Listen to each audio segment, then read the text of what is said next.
Before we begin, take a moment to get comfortable. Let your arms go heavy, your breath slow. And as you listen, feel free to leave a comment sharing what time it is, where you are, and what city or village you're listening from. It's love to know. And if you'd like more quiet stories like this one, don't forget to subscribe so they gently appear when you need them most.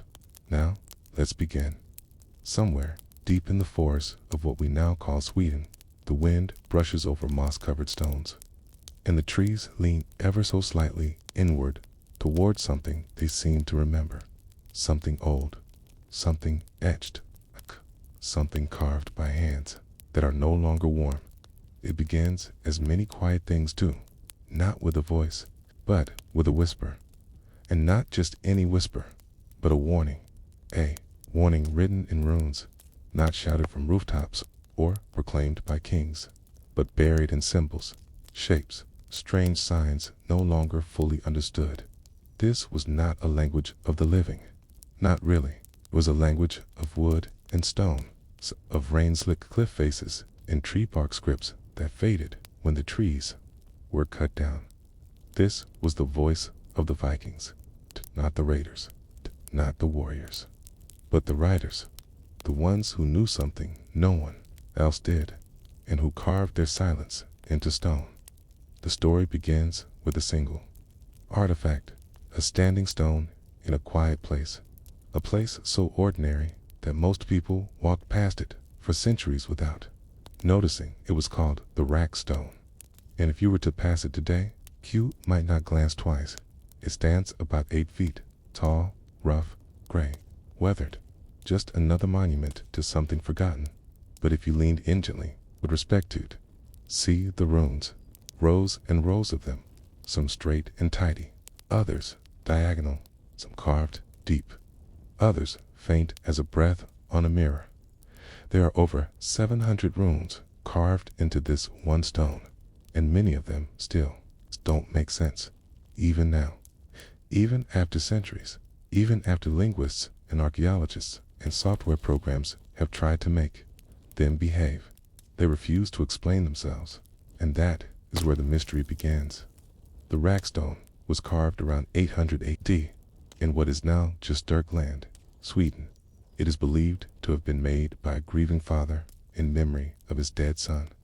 That much is simple, almost human, but the rest is not. The inscription doesn't just mourn, it warns. It speaks of sun cycles, of wars between gods, of 10 kings lying dead, and of a battle between light and darkness that seems, if you squint, to echo the shape of a future not yet arrived. Some phrases seem to describe real events, others feel like prophecy. Still, others tweak themselves into riddles that offer no solutions. But one line stands out, one that is almost afraid. It speaks of something being hidden, veiled, not to be touched, a danger kept behind language itself. It's as though the writer wanted to say something, but then stopped short, as if the act of speaking the thing might summon it, and so they carved a puzzle instead. The runes are written in multiple styles. Some follow the standard Elder Futhark, the oldest known Viking script. Others break the rules. Some are mere runes, written backwards. Others are cryptic binds runes, where 2 or more characters are fused together. It's like a secret pressed into a secret dot.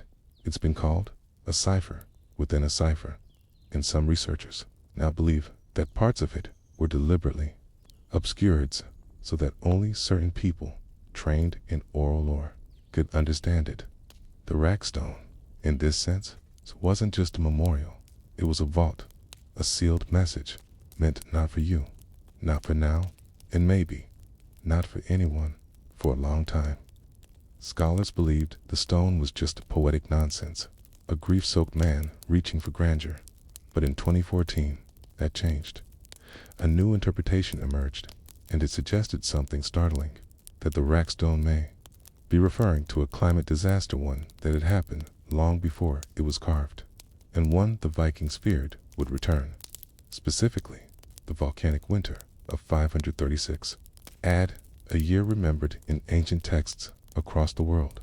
A year when the sky darkened for 18 months, crops failed. When the sun appeared dim and red, even at noon. When people whispered, the end is here. And if that was true, if the Rackstone was recording, not just grief, but cosmic fear, then the runes were not just literature. They were a survival manual, a warning to the future, a message to say, this happened once, it can happen again. And that is why some believe the runes are written the way they are, not to hide the meaning from enemies, but to hide it from those not ready. You see, in Norse belief, words were not harmless. Words had power. To name something was to give it breath. To carve it into stone was to bind it to the world. And so the Vikings used runes sparingly, with caution, not for casual thoughts, but for invocations, protections, banishments. Some runes were so feared, they were used only in times of war or illness, and some were said to open doors. Two things better left unseen. There are runestones that say, he who reads this will die. Others that whisper, do not speak this aloud. Some mention gods, some mention giants, some mention nothing at all. Just a single, slanted symbol, like an eye, carved into the earth. And when archaeologists found those stones, many chose not to translate them publicly, not out of superstition, but out of respect, because even silence has a shape. What the Rackstone seems to be telling us is not a single story. It is telling us a set of boundaries, a line between what is, remember Dan, what is safely forgotten, a limit on how far knowledge should go before it circles back and devours its own tail. And that is the strange irony. The Vikings, often thought of as reckless and wild, were also deeply careful, especially when it came to language. They believed that words could open the world or end it in recent years. The Rackstone has drawn attention from researchers in unexpected fields, not just linguists, but astrophysicists, climate scientists, folklorists.y, because its riddles seem to reference celestial cycles, solar eclipses, cold periods, the strange, sudden disappearance of the sun, and not metaphorically immeasurable patterns. This has led some to suggest the Rackstone was not just a eulogy, but an early warning system, a calendar of catastrophes, coded prayer etched in stone for anyone smart enough to need it. The most haunting thing about the Rackstone is this. We still don't understand all of it. Over 1,200 years later, the meanings are incomplete. And maybe that's the point. Maybe we're never meant to. Maybe the runes were never written for us, but for someone else. Someone later. Someone who would live through skyfire and silence and long shadows creeping across the land. Someone who would feel the chill and remember the words and wonder, is this what they meant? And so the stone still stands in the wind, in the moss, in the quiet light of an unassuming Swedish field. It stands like a sentinel, not asleep, not awake, just waiting for someone brave or foolish enough to keep reading, even if they were told not to. The stone doesn't shout. It never has. It murmurs through snowfalls, spring rains, slow summers thick with pollen. In the brittle breath of fall, it waits. The Rackstone has stood like a finger pointing neither forward nor back, but inward toward the quiet patterns beneath the surface of things. You could pass by it 100 times, as many did, and never guess what lived beneath its skin. You might assume it was simply old, or reverent, or even mournful, but it is none of those things. Not really. The stone is afraid. It carries a fear so old that its language has begun to rot into metaphor. A fear passed down not through voice or gesture, but through the shapes of sound chiseled into stone. It is the kind of fear that survives beyond memory. At the heart of the Rackstone's message beneath the dedications to the dead and the riddles carved. Into its flanks there lies a word, not just a word in translation, but a sound the ancient Norse understood to be alive. Ragna.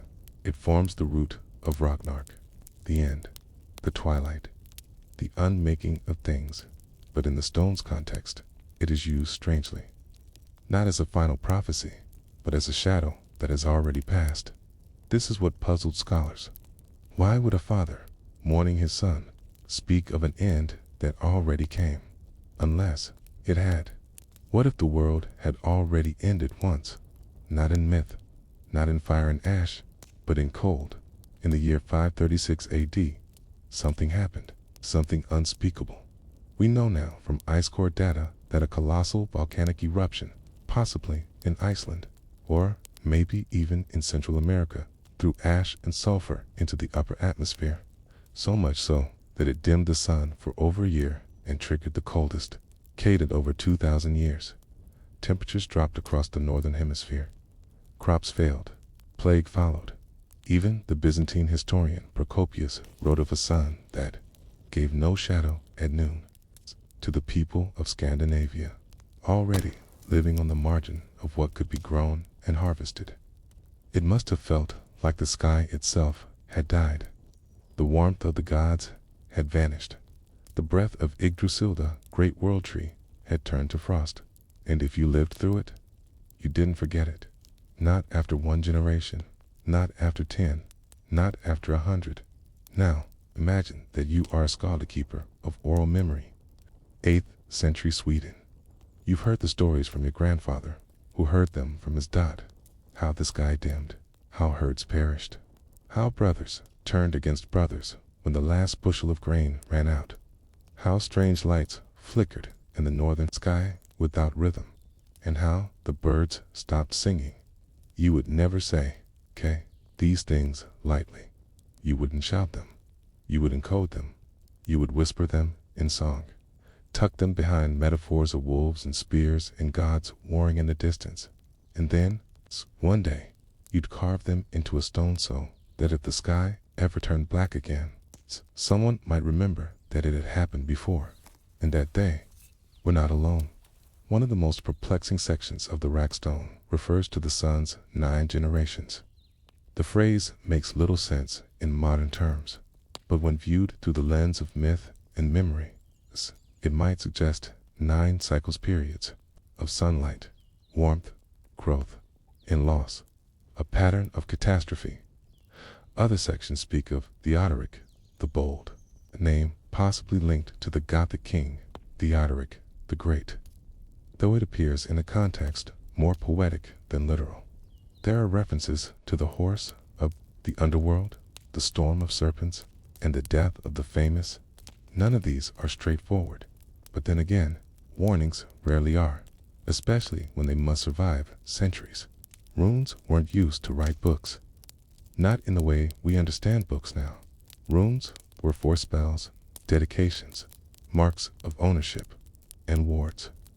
They weren't about communicating ideas. They were about shaping reality.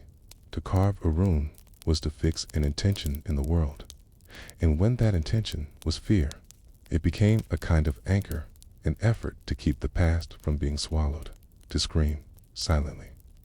Across time, some of the runes on the Rackstone are scratched over each other. The orientation changes horizontal to vertical, then diagonal, then upside down. This was not carelessness. This was intentional confusion. A maze, a coded map meant for one person only, or perhaps no person.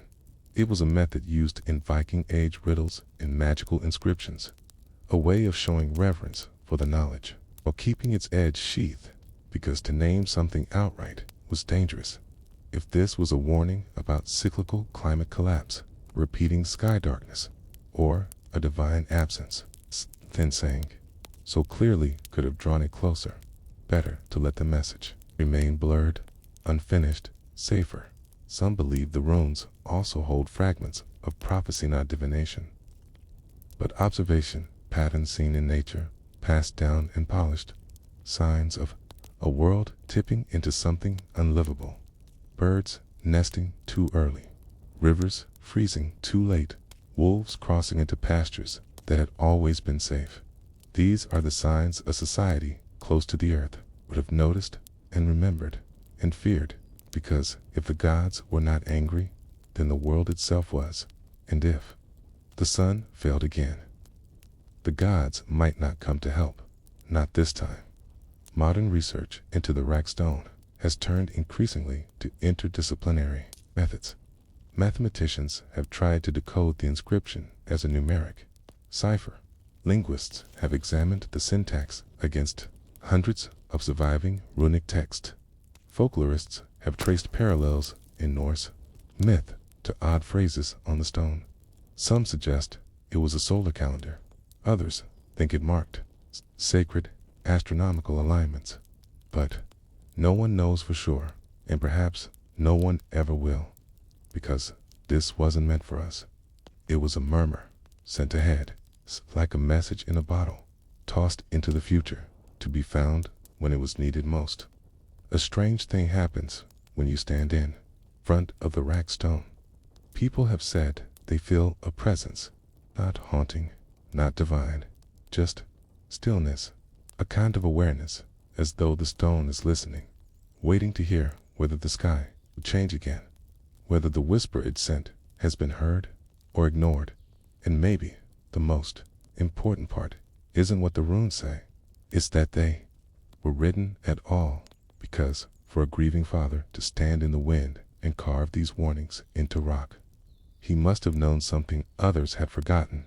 He must have known that silence is not always safe, and that some knowledge, no matter how painful, must outlast its speaker, even if it is misunderstood, even if it is feared, even if it is buried in stone.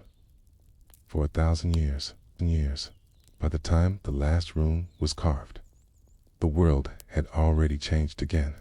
The father who stood before the rack stone, his hands raw, his grief etched deeper than the grooves in the granite, couldn't have known whether anyone would ever read what he had written.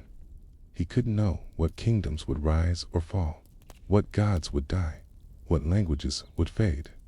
He could only hope that if the darkness returned, his message would survive long enough to matter. But even stone forgets, or perhaps it remembers too much. The rack stone wasn't hidden. It wasn't buried beneath earth or locked away in a sacred vault. It stood in the open, facing the wind, absorbing rain, catching sunlight on its inkless script for over 1,000 years. People walked past it. Farmers leaned against it. Horses were tied to it. A church was built nearby when its stones crumbled. The rack stone was pulled down and used as building material. For a time, it was part of a church wall, a warning embedded in religion, forgotten by design. No one knew what it was or what it meant, only that it was strange, only that it was old, and still it waited. It wasn't until the 19th century that scholars began taking a serious interest in the rack stone's inscription. The runes were copied, traced, and cataloged, but they didn't cooperate. These weren't ordinary Elder Futhark letters, nor the younger Scandinavian variants. Some were symbols seen nowhere else. Some reigns seemed invented. Some were mirror-written. Some looked as if they were trembling, like the carver was shaking, or rushing, or trying to encode something so difficult that even stone could barely hold it. By the early 1900s, interpretations began to circulate. Most said the runes were mythic poems, praises to gods or noble warriors. Others said they were riddles. Some called it a calendar, others a list of ancestral names. But over time, a pattern emerged. Nearly every serious attempt to read the stone, no matter the method, stumbled upon a strange theme: cosmic fear, not abstract religious awe, but existential, elemental dread. Mentions of frost giants, battles of light and darkness, the swallowing of the sun metaphors. Yes, but metaphors for what? Perhaps for something that actually happened across Scandinavia. Folklore scholars began collecting stories from isolated villages, These were tales passed down through generations and changed in some places for hundreds of years. One such tale came from Gotland. It spoke of a winter that ate the year. No summer followed. Cows gave birth to still calves. Trees flowered, then froze again. The moon turned red. No birds returned. Children starved. The villagers didn't call it 536 AD. They had no calendar. Okay, but they remembered the event itself, and they described it the way people describe trauma. Not as a story, okay, but as a scar. And that was the strange part. The further north researchers traveled, the more stories they heard that matched this pattern. Not myths of Ragnarok, but memories that mirrored its structure. A sudden darkness, cold from the sky, a silence in the woods.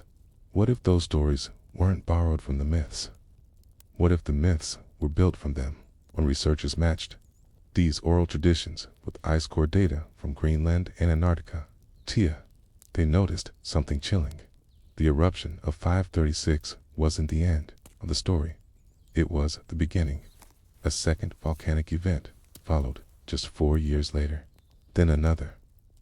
The climate impact lasted for decades. Crops failed again and again. Entire cultures collapsed or migrated. The Avars swept into Europe from Central Asia. The Justinian plague struck Constantinople. Even the Maya cities in the south saw disruption. Something global had stirred, and through it all, somewhere in what is now Sweden, someone carved a warning into stone, not just for their own people, for anyone who might live long enough to listen. The rack stone mentions a war that will last for 300 years, and a famine that will follow for 3 generations. 4 years. Scholars thought this was hyperbole, a poetic way to honor warriors or kings. But newer interpretations suggest something different, that the 300 years may refer not to literal combat, but to a memory of generational struggle, a memory passed down from the survivors of the 6th century catastrophe. Imagine a society that, for centuries, believed the sun could vanish at any moment. Imagine living under that kind of sky. You would raise your children to notice the wind.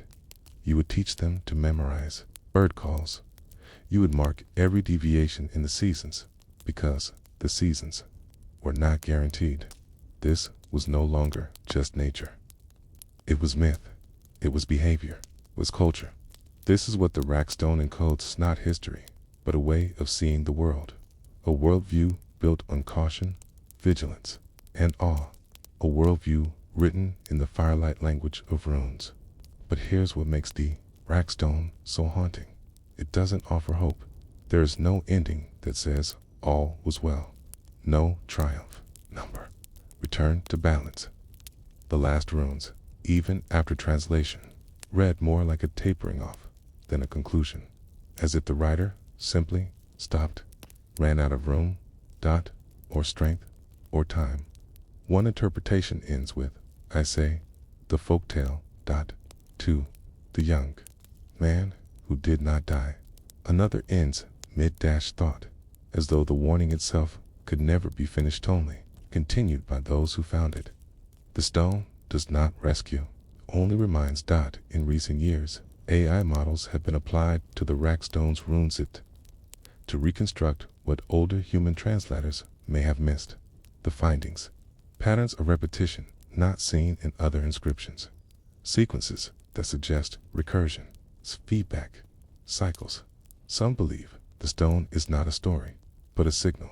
It's not meant to be understood once, but reread in times of distress its full meaning, unfolding only when the right conditions return, like now, as our own skies grow stranger, as fires blaze in once gold lands, as ocean currents stutter, as records break every year. Perhaps stone is less a relic and more a compass, and it is pointing not to the past, but to the present. If you travel to Sturgland today, can visit the Rackstone. It stands once again on display, protected, now by a glass shelter. Plaques nearby offer several scholarly interpretations. Tourists come, They take photos. Some squint and try to trace the runes with their eyes.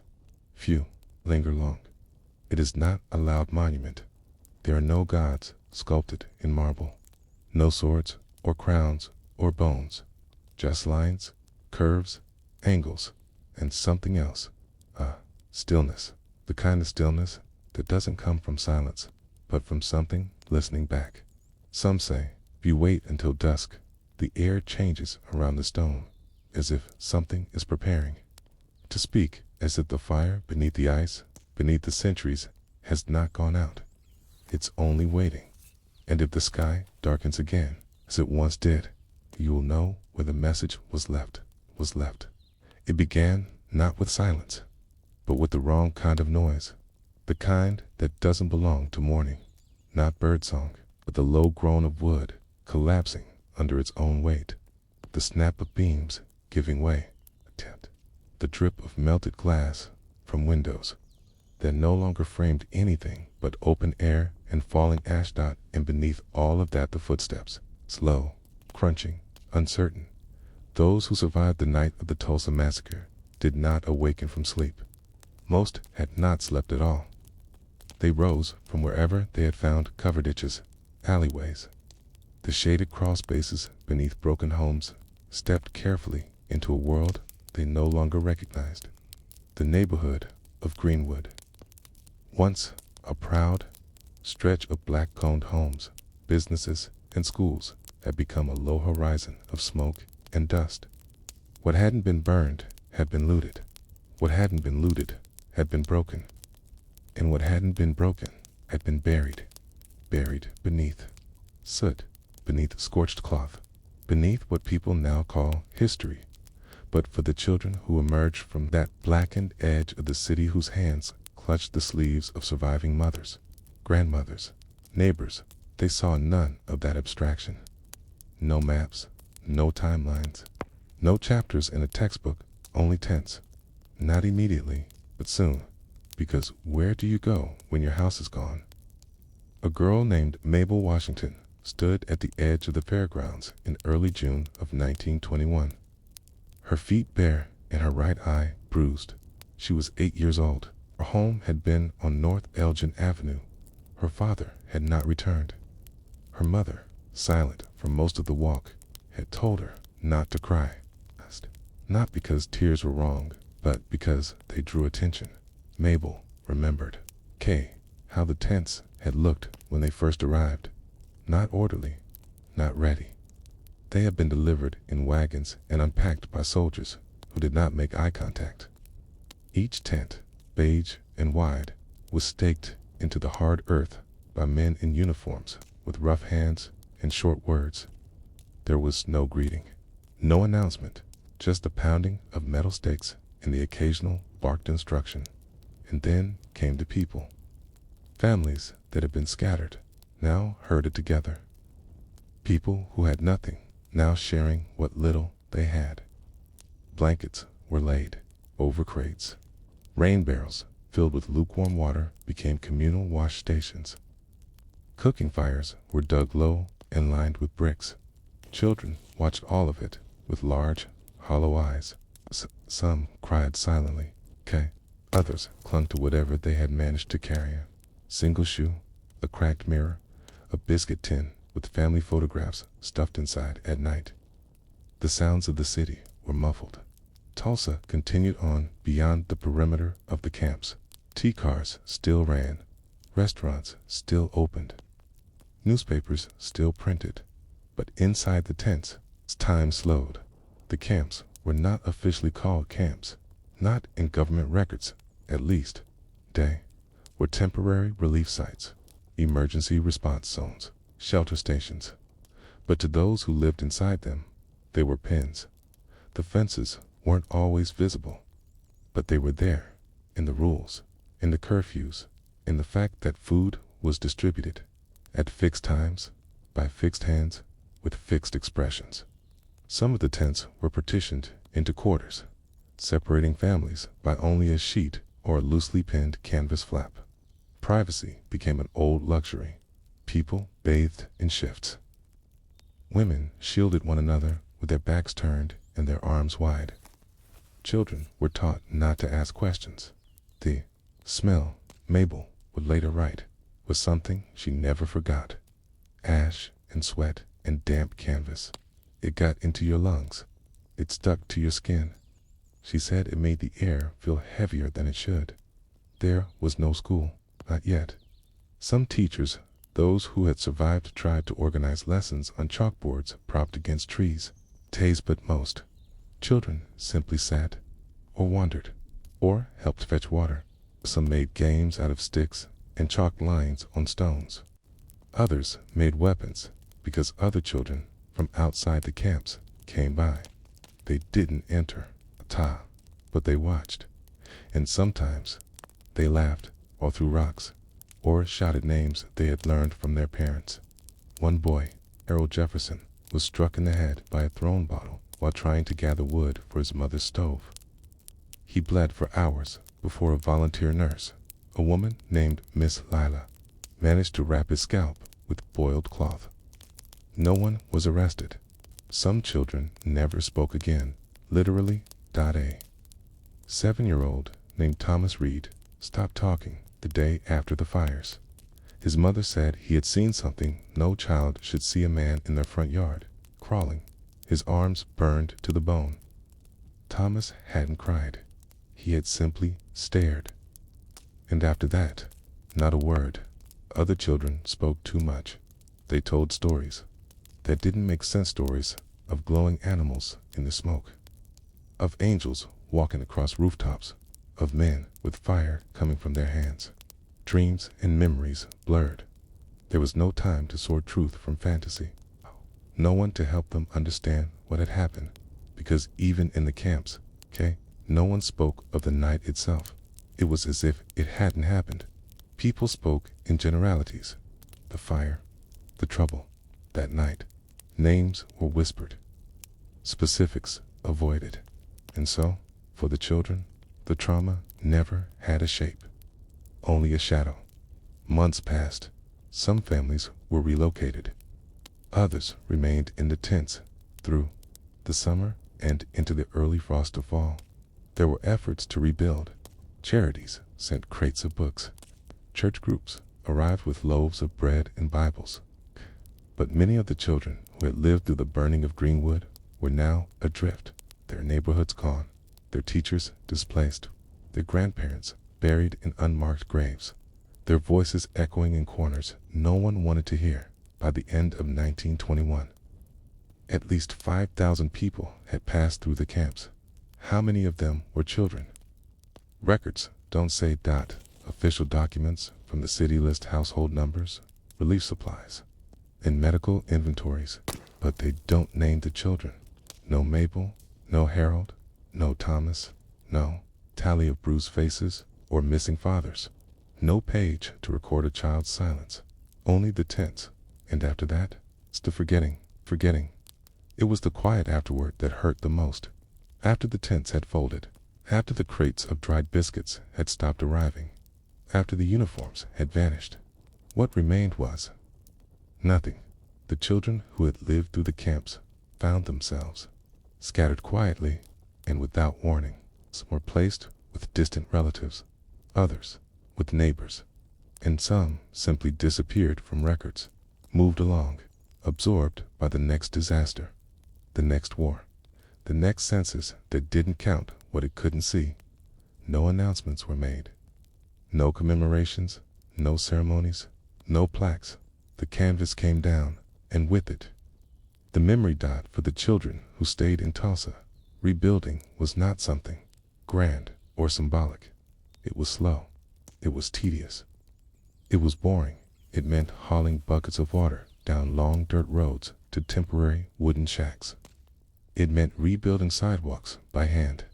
It meant attending makeshift classrooms in church basements where books had to be shared, one between four. There was no return to normal because normal had been erased, brick by brick. And now they had to invent a new one. Mabel Washington, now 9 years old, had begun to write things down. Not long essays, just small things, fragments, descriptions of what she remembered, what she overheard, the names of people who had vanished. She wrote in the margins of discarded pamphlets, in the backs of ledgers, on receipts that her mother brought home from the grocery relief station. She didn't know why she wrote. No one had told her to, but something in her hands felt restless when she didn't. She once wrote the same sentence 20 times. They said, "We mustn't speak of it." Each time, her handwriting grew smaller. Other children coped in different ways. Thomas Reed, who had not spoken in over a year, finally said his first word again on a Tuesday in late spring. The word was coal. His mother had been stacking a few leftover lumps of it near the stove when he simply pointed and whispered the word. She dropped the tongs. He did not speak again that day. But he had broken the seal in the weeks that followed. More words came slowly, like seeds that weren't sure if the soil was safe. He spoke in one-word answers at first, then in full sentences. But his tone was always flat, as if the emotion had been emptied out and replaced by observation. Alone, he often asked questions no one could answer. What happens when trees burn from the inside? Why do some shoes melt faster than others? Did the moon see what happened that night? No one ever told him no. They just listened. By 1923, many of the children from the camps had returned to school in some form, but the wounds were not gone. The new buildings were not as sturdy. The windows were not as clear. The chairs were not as even. Everything was slightly off, tilted, and so were the children. They fidgeted more. They looked over their shoulders more. Some were quick to laughter, but just as quick to fall silent. Others had trouble staying still. A few refused to sit near windows. A young boy named Lionel used to flinch whenever he heard a loud knock. He said it sounded like the back door from that night. No one asked which night he meant. They already knew. The silence wasn't only in the children. The adults taught it, not with malice, but with the conviction of survival. They believed, rightly or wrongly, that to speak of what had happened would reopen the wound, that it would draw danger, that it would make them visible in the wrong way. So they said things like, "We look forward now," or "That was a time of confusion," or "Best not to stir up trouble." And they passed those phrases down, not as rules, but as rhythms. Children learned them like lullabies, but some memories refused to stay buried. There were still traces, still remnants, still moments when the earth offered up pieces of what had happened. A melted spoon found in a garden, charred buttons unearthed during foundation work, books fused together by heat, bullet shells half swallowed by the soil. Each item carried a weight beyond its size, and when a child picked one up, they didn't need to ask what it was. They simply looked at it and knew that this was not supposed to be there, that this had come from the time before silence. Mabel, by the time she was 10, had begun to hide her writings. She stitched a small cloth pouch beneath her dress hem where she kept folded scraps, names, descriptions, dates. One of them simply read, "The man in the blue hat told us to walk east and not look back." Her mother once caught her writing and asked what she was doing. Mabel had said, "Homework." Her mother had paused, then nodded. They both knew it. Todia in the autumn of 1924, 3 years after the massacre. A group of city officials came to visit the rebuilt school. They were white men in pressed suits, wearing fedoras and smiles too wide for their eyes. They shook hands with teachers, posed for photographs, gave short speeches about resilience and cooperation, and then they left. They never asked the children any questions. No one asked if they remembered what had happened. No one asked if they dreamed of fire, of smoke, of running. No one asked about the missing. Some of the children grew up and left Tulsa. Some stayed. Some forgot on purpose. Some remembered by accident, triggered by smells, by colors, by the way dust danced in the late afternoon light. And some, like Mabel, kept the fragments alive. She became a teacher, a quiet one, the kind who let children write things that didn't make sense and never made them explain. Her classroom had no posters about looking forward, only a large sheet of paper on the back wall with 3 words written in the middle. Remember what you saw. By the time the children of the camps had become teenagers, the landscape of Tulsa had changed again. The burned out blocks of Greenwood had been rebuilt, not fully, not as they once were, but built nonetheless. New businesses opened. Modest homes stood in place of mansions. Streets were no longer lined with trees, but with utility poles. Wires humming faintly above roofs made from tar and corrugated tin. And still, no one officially spoke of the fire. No textbooks mentioned it. No plaques marked where the internment camps had stood. No city council member uttered the word massacre in public. It was called a disturbance in a few official records that survived. Insurance claims were denied. Damaged structures labeled as rioters' property. But the children remembered as the 1930s approached. A new generation of children was born in Tulsa, children who would grow up never seeing the smoke or hearing the planes, but who would sit at the feet of those who had. Some of the original survivors became parents and told their stories quietly in fragments. Others never spoke of it at all, allowing their children to live without the weight. But the weight didn't need to be spoken to be inherited. It passed through gestures, the way a door was always double-locked at night, the way someone looked twice before stepping onto their porch, the way church prayers often ended with a silence just a little too long.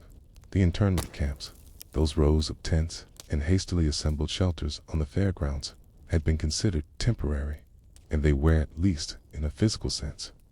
They had vanished by 1922, but in another way. They had never gone. Their shape lingered in memories, in the way children lined up at soup kitchens for years. Afterward, in the way some survivors never again trusted organizations, aid programs, or handouts, in the way some people stopped dreaming altogether. One man later recalled that he stopped dreaming in color after 2921, that every dream from then on was gray. A woman named Clara Lewis, who had been 6 years old during the massacre, spent most of her adult life trying to locate the camp records. She believed tritely that there had once been lists, ledgers, assignments, rotations, medical reports. Someone had kept track, but no one seemed able to find them. She wrote to the city archive, to the county, to the state. She was told that any documentation had been likely lost in administrative transitions. She kept a file folder anyway, labeled it Camps-Evidence.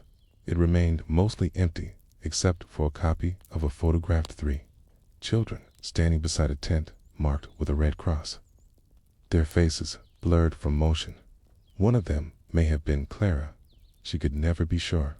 For some of the children who survived the camps, adulthood meant becoming historians without degrees. Memory keepers, they kept receipts, family letters, chart books, jewelry passed down from mothers who had lost everything but that one thing. They wrote names in family Bibles and added notes in the margins. Died 1921 fire. Disappeared. Never found. Lived in tent camp 2 months. These quiet records, often hidden in closets or attics, became a shadow archive, one that could never be officially cited, but carried a different kind of truth, the truth of survival. One of the few children who had kept journals throughout the camps, a boy named Joseph Bernard, became a postal clerk. He worked quietly for 30 years, sorting mail, reading addresses, memorizing streets. He never published anything, never gave interviews, but when he died in 1969, his daughter found a series of old notebooks in a trunk beneath his bed. One was labeled Tents, Teen 21. Inside were sparse entries. June 3rd, water truck, came late. We only got half a bucket. June 6th, Mrs. Bell's baby has a cough again. No more milk. June 11th, I missed the piano. There is no sound here but feet and firewood. June 15th. The man with the burned hand is gone. I think he died. June 19th. No one remembers our names anymore. His handwriting was small and steady, as though each word had been measured carefully. His daughter didn't know what to do with the notebooks, so she placed them in the local museum archive. No one called. No exhibit was made, but they were there waiting. Some children, at once grown, chose to move far away. Los Angeles, Chicago, Detroit. They built new lives, created distance, changed names, never spoke of Tulsa again. But sometimes their silence was a kind of signal. A man who once ran a shoe shop in Chicago's South Side always closed early on May 31st. Never explained why, never worked that day. A woman who became a nurse in San Diego never walked beneath low-flying planes. She would crouch, instinctively, even in her 70s. These were not habits. They were memories in motion. In the 1980s, as new generations began asking questions, some of the camp children, now elderlies, spoke softly into tape recorders. They described the layout of the tents, the taste of powdered milk, the scratchiness of military-issued blankets, the way the light came through canvas at dawn. They did not tell stories of heroism or grand events. They spoke of routines, lining up for cornbread, sharing shoes, boredom, mosquitoes, babies, crying, whispered prayers. One man recalled that the only game they played in the camps was counting crows, not because it was fun, but because it was the only thing to do without moving. Another said she spent hours watching ants carry sugar grains from one corner of the tent to another. By the 1990s, scholars began to dig figuratively and literally. In 1996, the Tulsa Race Riot Commission was formed to investigate what had happened. By then, most of the children who had lived in the camps were gone, but their voices recorded, written, and remembered began to reemerge. Some of their writings were quoted in reports. Some of their objects, burned coins, melted teacups, singed books, were finally placed behind glass. But most of what they left behind never made it to display. It remained in homes, closets, faded boxes, and in memories that still surfaced at night when the subject of the massacre returned to public consciousness in the 21st century. Few people realized that hundreds of children had once slept in rows of tents, huddled against winds that smelled of soot. They had lived without toys, without quiet, without closure. And then they had grown up, mostly forgotten. The camps were not marked on maps. There are no statues for the children, but the silence they carried shaped generations. And in that silence was not absence, but endurance. You might wonder what becomes of a child whose city burns. What becomes of a memory that no one is allowed to speak aloud? And how many names are written on paper, waiting to be read? The census taker didn't knock on their door, not because he forgot or because he was cruel, but because there was no door to knock on, only a sagging curtain drawn across a frame of scorched timber, a makeshift threshold where a house used to be. This was Greenwood, still trembling in the uneasy silence that followed the fire. It had been years since the massacre, long enough for some wounds to scar over, but not long enough for them to disappear. The land still held its memory-blackened bricks buried beneath new roads, and stories that no one asked to be told. And somewhere in the hollow between those bricks and silence, a boy lived, but no one counted him. His name was Ellery, or perhaps it wasn't. Some said it was Everett. A few said Elijah. But none of those names were written in any official record, not in the school rosters, not in the church ledgers, not in the city census of 1925, where even the surviving cats of white families were more likely to be documented than black children with no address. He was known by those who had survived, but he wasn't remembered by anyone who wrote things down. Ellery had been 5 when the fires came. old enough to remember his father's hands pressing his shoulders down behind a pile of broken crates, too young to remember which direction they ran after the bullets stopped. He had no siblings that anyone could confirm, no known mother, just rumors that she worked at the Dreamland Theater before it vanished into smoke. When he reappeared, weeks after the camps were taken down and organizations folded up their paperwork, he wandered back to the ruins of the old Greenwood Library, or what was left of it, a cracked foundation, a few blackened book spines, the iron gate twisted like softened wax. It was there that he began to sleep. No pillow, no blanket, just an armful of half-charred pages arranged in little nests beneath the trees. He built his home from forgotten words. Ellery never begged. He stood silently near the bakery delivery crates, his hands behind his back, eyes cast downward. The drivers learned to leave a roll or two on the far edge of the cart, not because anyone told them to, but because that's what silence does. It bends the world around it. He was always clean. That was the strange part. In a town still trying to sew itself back together, he never looked ragged. His clothes were mismatched but washed, his hair combed, his hands scrubbed. He stole soap when he needed it, and water was never hard to find after a rain. Some suspected a quiet network of widows and shop clerks who looked after him from a distance, but no one admitted it aloud, 'cause if no one claimed him, then no one could lose him in the mornings. He wandered through what had once been classrooms after the massacre. Many schools met in basements and back rooms, with chalkboards leaning against borrowed walls. He never enrolled. He never raised his hand, but he was there always, just outside the doorway, listening. When a teacher read aloud, he mouthed the words. He taught himself to read from burned books and loose pages stuffed in trash bins. When a student answered a math question wrong, Ellery would whisper the right number to himself, then nod softly, and when the class ended, he walked away before anyone could ask his name. They say some children are like shadows, always nearby, but never quite part of the room. Ellery was that kind of child. He followed the rhythms of Greenwood without ever joining them.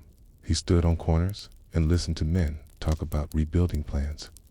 He watched the masons lay bricks for the new dentist's office, and lingered near the church bell rope, but never pulled it. At dusk, he'd vanish again into the limbs of the trees surrounding the ruins of the library. It was his cathedral. The branches were his rafters, stones his pews.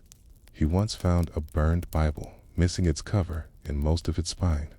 He used it to press wildflowers. By the end of one summer, he'd filled nearly every remaining page with flattened petals, teeny yellow bursts, soft purple weeds, even the ragged leaves of dandelions.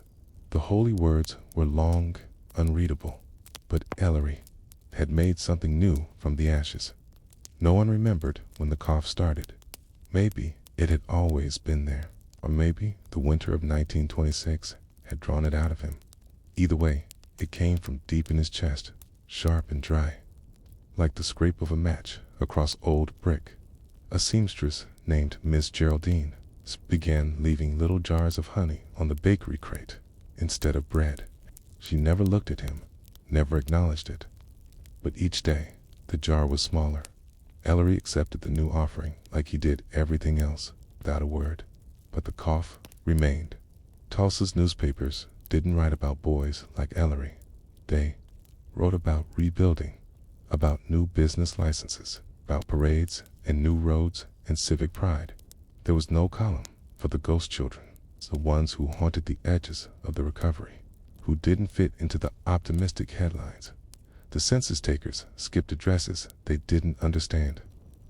The orphan registries were full, and there were no more aid shipments from up north. Ellery lived in the parentheses of Greenwood, unseen, uncounted.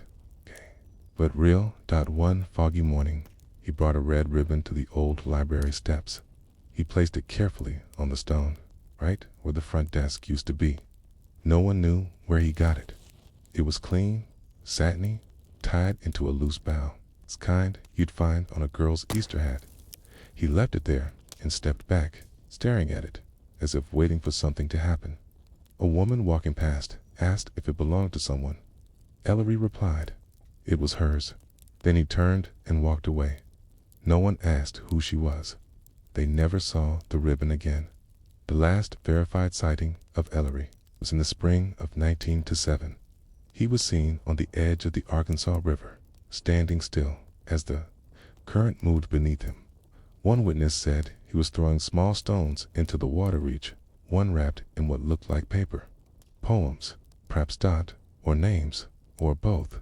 By the summer, he was gone. Some said he wandered east.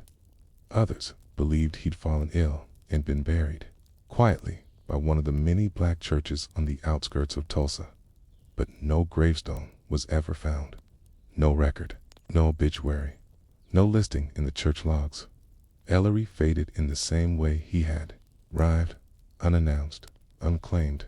But there are those who insist he is still there, that sometimes, on the first warm night of May, you can hear soft coughing among the branches of the library ruins, that a red ribbon once reappeared on the church gate in 1943, tied the same way that when you open the oldest books in the Greenwood Cultural Center today, you might find a wildflower pressed between the pages, delicate, faded, and unmistakably placed, not by accident, but by someone who saw, who listened, and who remembered what the world tried to forget. The boy was 10 when he learned that silence could be louder than screams. He learned it not in the chaos of Greenwood's burning, not in the flash and roar of the night his father vanished, but in the quiet that came afterward. The kind of quiet that follows injustice like a shadow, stretches out into years, into decades. It's a kind of silence that turns children into mysteries no one records. In the weeks after the fires were put out and the bodies were buried or quietly forgotten, the city of Tulsa resumed itself, not for the survivors, but for those who had watched it all happen from a safe distance. The rail cars began running again. Church bells rang again. White newspapers resumed their usual columns of society news, advertisements, and crime. Greenwood, or what remained of it, was expected to move on, and the boy tried. He lived now in the edge of what was once the Greenwood district, though it hardly resembled what it had been. Tents flapped in the wind where homes used to stand, which had worked itself into the earth so that even the grass would not grow for months. The boy stayed with a cousin, or maybe it was an auntie, was never clear. People were rearranged hastily in the aftermath, shuffled like papers on a desk by city officials in well-meaning churches who handed out ration tickets and army blankets. No one asked him his name, and so he became the boy who was never counted. Each morning, he stood in line with the other children at the relief station. They were quiet children, as quiet for their age. Some stared at their shoes, some clutched each other's hands. Some, like him, learned to read the faces of adults as a way of predicting the weather. Would they get food today, or a sermon, or another order to move, to wait, to disappear? He slept on the floor, ate canned peaches out of tin bowls. And when he dreamed not of fire, but of numbers. He had once been good at arithmetic. His father had taught him how to add columns quickly in his head preparation. He had said, for running a business someday. His father had owned a modest shoe repair shop on Elgin Street, or maybe it was Archer. The boy couldn't remember anymore. He hadn't walked that part of town since it was leveled. He would never walk it again. There were no school bells ringing. For him, that fall, the schools had burnt down or closed. And so the children wandered. They gathered in loose circles behind churches or inside half-collapsed buildings, telling each other versions of the story that adults would not tell. They described what they had seen, who had died, whose porch had collapsed, its mother had not returned. They spoke in fragments, whispered names, drew pictures in the dirt with sticks. One boy said his uncle had seen a plane drop something from the sky. Another swore he had watched a white man carry a torch into the church his grandmother had built. No one knew what was real anymore. The smoke had twisted everything. But the boy knew one thing. He had not been counted. There had been no census for him, no school record. His birth certificate, if it existed, had likely burned. His father was gone. His mother, he believed, had died in the initial chaos. Though he never found her body, he stopped hoping after a few weeks. Hope became another thing they rationed. It wasn't until the second fire came that he realized what had truly been taken from him. This fire wasn't made of flame, it was made of erasure. The newspapers stopped talking about Greenwood. The city declared the riot an unfortunate incident. Insurance companies refused to pay claims to black residents, calling the destruction a riot exempt from coverage. The city council introduced new zoning laws that made rebuilding almost impossible. And those who had once promised justice fell silent. Historians would later struggle to piece together the events. They would find burned ledgers, missing police, reports, lost photographs. They would wonder why so many children from Greenwood vanished from the records in the years that followed. But the boy knew they had never been written into history to begin with. In 1922, Dwight began helping a carpenter rebuild a church basement. It was not much a single narrow room with concrete walls and no windows, but it was safe. The carpenter was an older man with a stiff leg and a quiet voice. He paid the boy in bread and taught him how to smooth wood, how to square a beam, how to measure twice and cut once. It was the first time since the fires that the boy felt seen. Sometimes the man would talk. He told stories about his youth in Alabama, about the war, about losing 2 sons to typhoid and a third to the railroads. He never asked the boy his name, called him son, and the boy didn't correct him. One day, the carpenter gave him a journal, blank pages, a stub of pencil. "Write it down," he said, "before you forget." The boy did not write poems or essays. He wrote numbers, how many days it had been since the burning, how many meals he had eaten, how many bricks they had laid, how many people he had seen cry in public, how many nights he had dreamed of fire. It was his way of counting himself back into the world. But the world was moving on without him. By 1925, Greenwood was a shadow. Some buildings had been rebuilt. A few families had returned. Many had left Tulsa forever. And those who stayed knew better than to speak too loudly to boy. Now a teenager, worked odd jobs, sold newspapers, shined shoes downtown, like Dick Rowland once had. He listened to white customers talk about the riot as if it had been a mutual fight, as if the fires had started themselves.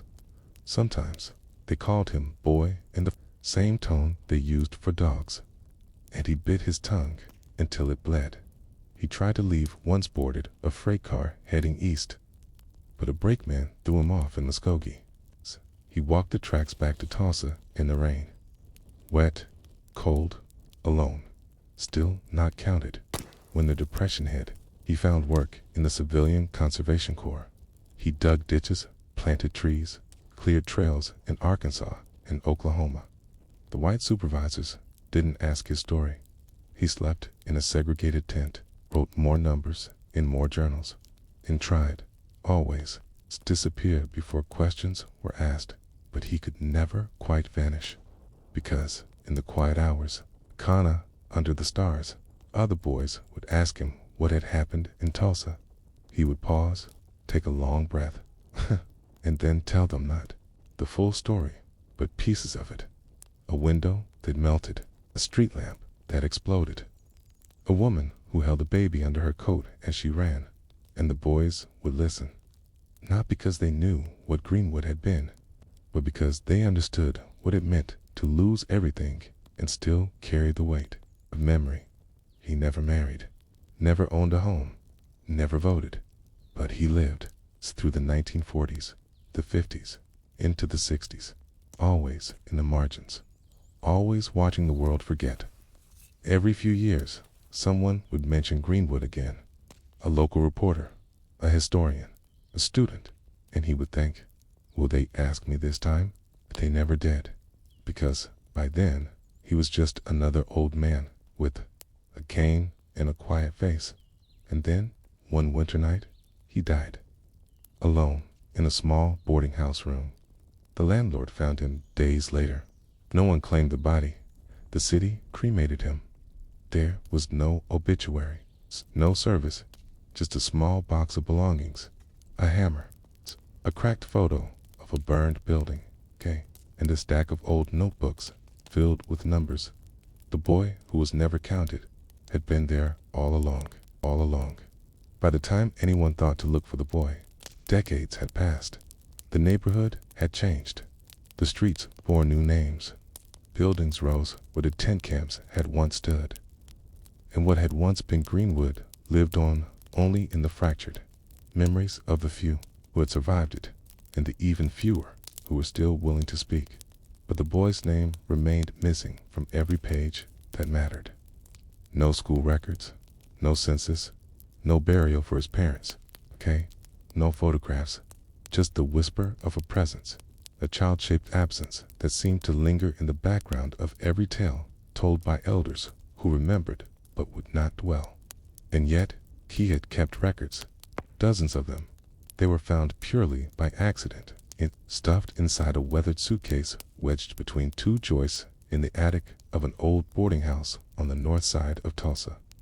The house was being gutted for renovation, and the man who found the case had nearly tossed it with the rest of the debris until he noticed the label etched into the leather ledger of days. Inside were 27 small notebooks, each one filled, cover to cover, with numbers, marks, cryptic notations that at first seemed meaningless, dates, tallies, repetitions, scattered names, street corners, storefronts. Every book was numbered, every entry written in the same delicate, determined hand. The paper had yellowed, pencil faded, but the message, if one were patient enough to decode it, was clear. He had been counting the forgotten. There were lists of children he had known, but never seen again. Timelines of vanished homes, days without rain, days without food.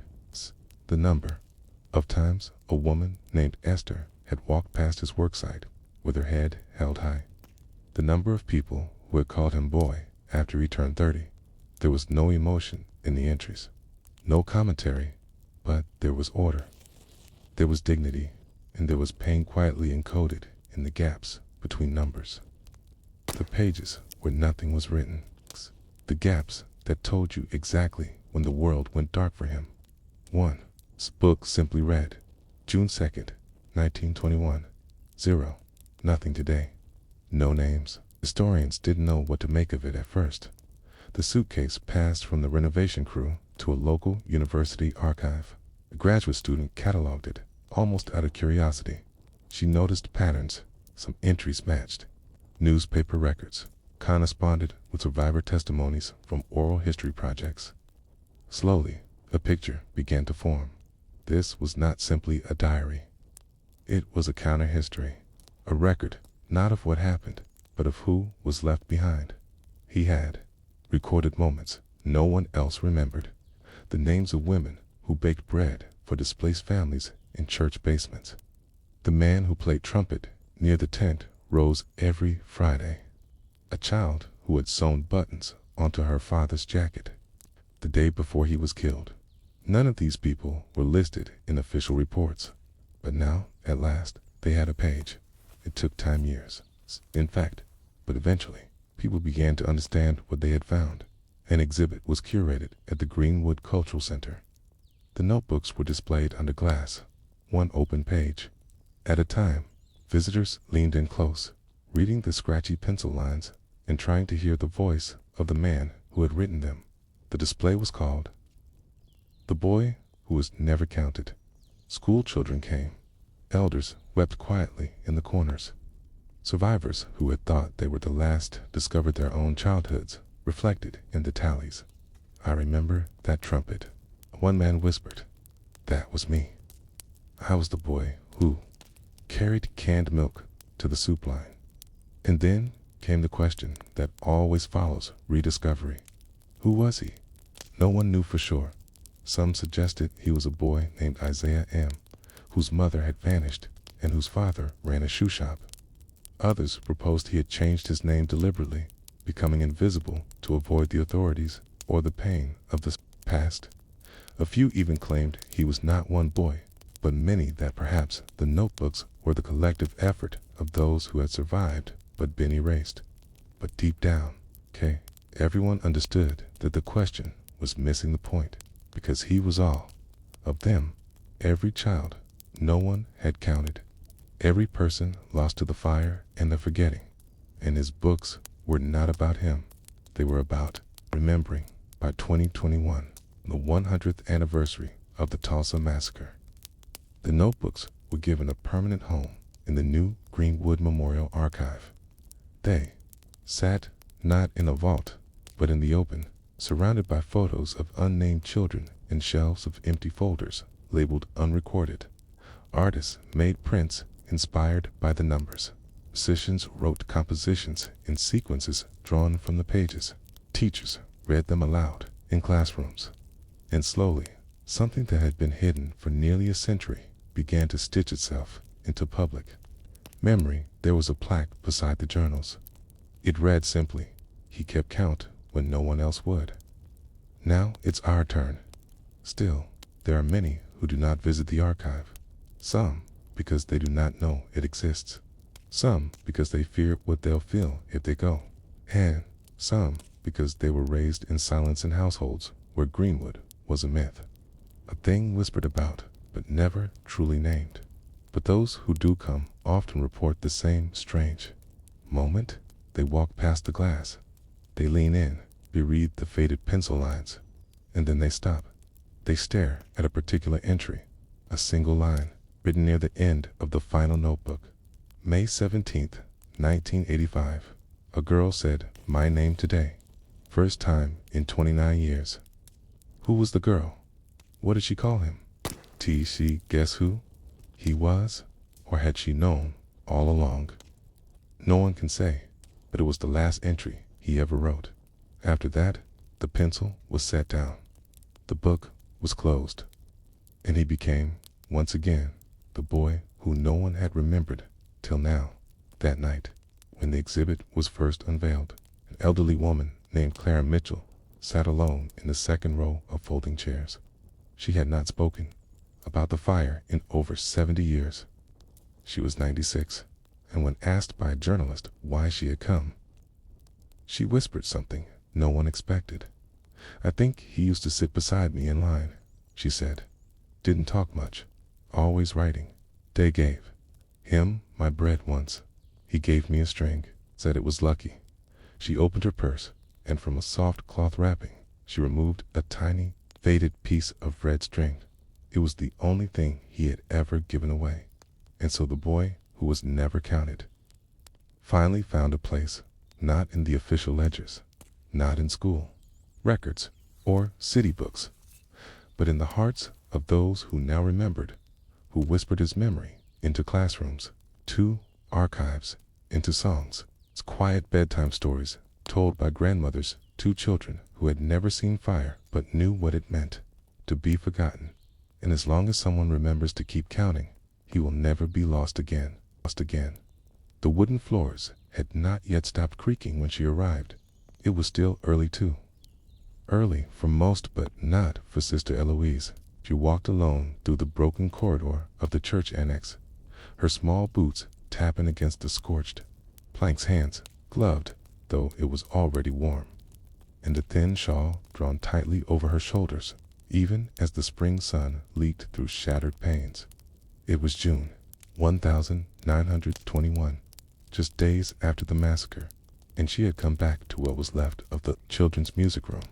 It was not much. The ceiling had caved in above the piano, allowing the rain to pool in shallow depressions along the west wall. Burned hymnals lay curled like sleeping animals near the far corner.